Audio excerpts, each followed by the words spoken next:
মা, বাবা কোথায় গেল? মনে হয় ওয়াশরুমে। তোরা বয়। জানো শোনা, আজকে আমার মেয়েটা তার বয়ফ্রেন্ড নিয়ে বাসায় এসেছে।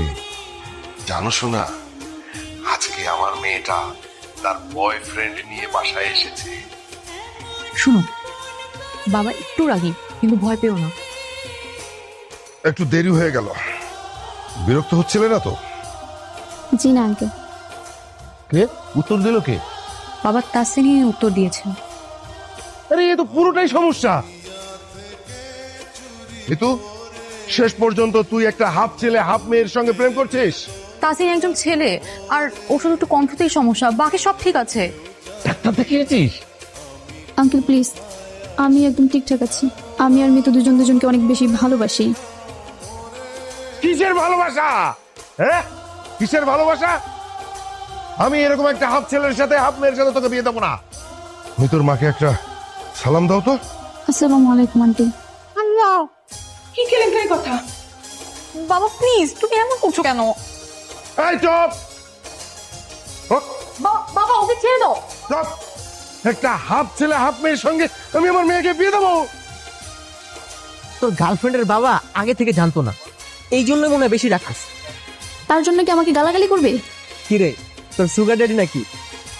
হ্যালো, তোমাকে এতগুলো মেসেজ পাঠালাম, রিপ্লাই দিচ্ছ না কেন সোনা? এই, তোমার কি শরীর খারাপ নাকি? না না, আমার তো শরীর একদম ঠিকঠাক আছে। তোমার মেয়ের বিয়ের ব্যাপারটা কতদূর এগোলো? পাত্র পছন্দ হয়েছে? যদি সত্যিটা বলি তাহলে মনে হয় রাগ করবে। মিথ্যাই বলি। হ্যাঁ হ্যাঁ হ্যাঁ, বিয়ে তো একদম পাক্কা। তুমি কি জানো, তোমার হাত ধরে হাঁটার কত স্বপ্ন আমার। এত অধৈর্য হলে হবে বলো? আর একটু ধৈর্য ধরতে হবে না তোমাকে? আমি বুঝি নাই, আর না করে থেকো না প্লিজ। আমি আসলে বুঝতে পারিনি যে বাবা এত রিয়াক্ট করে ফেলবে। হাত ছাড়ো। তোমার মা বাবা আমাকে কখনোই মেনে নিবে না। এখন তুমি যদি চাও আমরা একটা কাজ করতে পারি, কাজী অফিসে গিয়ে বিয়ে করে ফেলবো। তুমি রাজি? বিয়ের পর খাবোটা কি?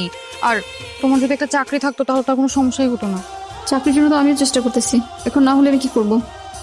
আপনি লেখাপড়া কত দূর করেছেন? স্যার, আমার মাস্টার্স কমপ্লিট হয়ে গিয়েছে। মিতু, আমি বুঝলাম না বিষয়টা। মানে আমি প্রশ্ন করছি তাকে, আপনি কেন উত্তর দিচ্ছেন? তার এতক্ষণ যাবত উত্তর আমি দিচ্ছিলাম। তাহলে আপনার কণ্ঠ এরকম কেন, মেয়েদের মতো কেন?